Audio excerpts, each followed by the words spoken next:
খামারি ভাইরা, আজকে আপনাদের সাথে একটা গুরুত্বপূর্ণ বিষয় নিয়ে আলোচনা করব, যেটা প্রায় প্রতিটা খামারিরই খুব জরুরি জানাটা। যারা ব্রয়লার মুরগি পালন করেন তারা সকলেই কম আর বেশি মুরগির ঠান্ডাজনিত সমস্যার সম্মুখীন হন। পাশাপাশি এই ঠান্ডাটা সারাইতে অনেকটাই বেগ পেতে হয়।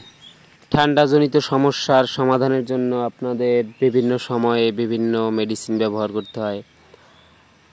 এই 20 দিন বয়সের আগে কিছু গ্রুপ আছে, আবার 20 দিন বয়সের পরের কিছু মেডিসিনের গ্রুপ আছে। এগুলা আপনারা ব্যবহার করেন। অনেক সময় এগুলা ব্যবহার করার পরেও এই ঠান্ডার সমস্যাটা সম্পূর্ণরূপে ঠিক হয় না। তো আজকে আপনাদের মাঝে আদা রসুনের ব্যবহার সম্পর্কে একটু আলোচনা করব। তো এই আদা রসুনটা আপনারা ঠান্ডা লাগার আগ মুহূর্তেও ব্যবহার করতে পারেন, আবার অনেক সময় ঠান্ডা লাগার পরেও ব্যবহার করতে পারেন। এই আদা রসুনটা ঠান্ডাজনিত ব্রয়লারের যে সকল সমস্যাগুলো হয় এগুলার বিরুদ্ধে অনেক ভালোভাবে কাজ করে।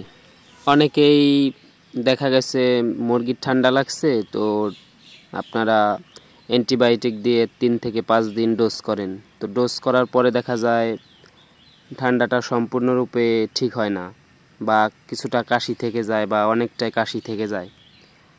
তো দেখা গেছে সকল ধরনের মেডিসিন ব্যবহার করা হয়ে গেছে, তারপরে আর ব্যবহার করার মতো কোনো মেডিসিন নাই, তারপরেও ঠান্ডাটা আপনাদের সম্পূর্ণরূপে নিরাময় হয় নাই।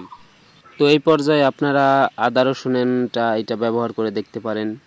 এর সাথে আপনারা যদি আশেপাশে থাকে তাহলে এর সাথে তুলসী পাতাও ব্যবহার করতে পারেন।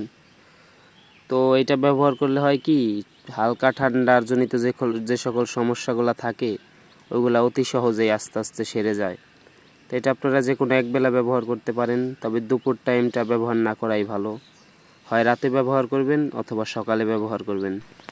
এইটা আপনারা চাইলে ঠান্ডা লাগার আগেও ব্যবহার করতে পারেন। সেক্ষেত্রে প্রতি লিটার পানির জন্য 1 গ্রাম আদা আর 1 গ্রাম রসুন এই হারে নিয়ে তারপরে ব্যবহার করবেন। মুরগির যখন হালকা পাতলা কিছুটা ঠান্ডার সমস্যা হয় তখনও যদি ব্যবহার করেন তাহলে আশা করা যায় ঠান্ডার সমস্যাটা বাড়বে না, ওই ঠান্ডাটা কম থাকা অবস্থাতেই সেরে যাবে। তো আমার এই ব্যাচের মুরগিতে ভালোই অনেকটাই ঠান্ডা লাগছিল, তো টিলকোসিন আর ডক্সাসিল দিয়ে ডোজ করা হয়েছে। তো তারপরেও ঠান্ডাটা সম্পূর্ণরূপে সারে নাই। সেই জন্য আমি চিন্তা ভাবনা করে দেখলাম আদা রসুনের ব্যবহারটা করি। তো এই জন্য প্রথমেই বাজার থেকে আদা রসুন কিনে আনি, এরপরে সুন্দর মতো আদা রসুনগুলাকে ধুয়ে নেই। ধোয়ার পরে সুন্দরভাবে ব্লেন্ড করে নেই। এমনভাবে ব্লেন্ডারে ব্লেন্ড করবেন যাতে সম্পূর্ণটা পেস্ট আকারের হয়, তো যাতে ভিতরে যতটুকু রস থাকে সম্পূর্ণটা বের হয়ে আসে। যদি আপনাদের বাসায় ব্লেন্ডার না থাকে তাহলে সেক্ষেত্রে আপনারা এটা পাটায় পিষে নিতে পারেন, পিষে রসটা বের করে নিতে পারেন। আমি যেহেতু সকালে ব্যবহার করতেছি তাই আমার সকালের জন্য 100 লিটারের মতো পানি লাগবে। তো আমি সেক্ষেত্রে 100 গ্রাম আদা নিচ্ছি আর 100 গ্রাম রসুন নিচ্ছি। তো এটা ব্লেন্ডারে ব্লেন্ড করে তারপরে সেই পেস্টটা পানির সাথে মিশিয়ে তারপরে মুরগিকে খাইতে দেব।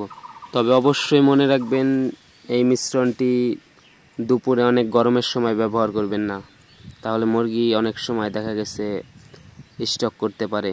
যেহেতু আদা রসুন এটা ব্যবহারের ফলে মুরগির গায়ের তাপমাত্রা কিছুটা বেড়ে যায়।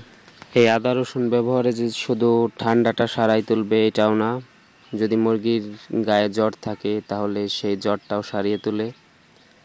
পাশাপাশি রসুনটা প্রাকৃতিক অ্যান্টিবায়োটিকের কাজ করে। তো এই জন্য আপনারা এটা মাঝে মাঝে ব্যবহার করে দেখতে পারেন।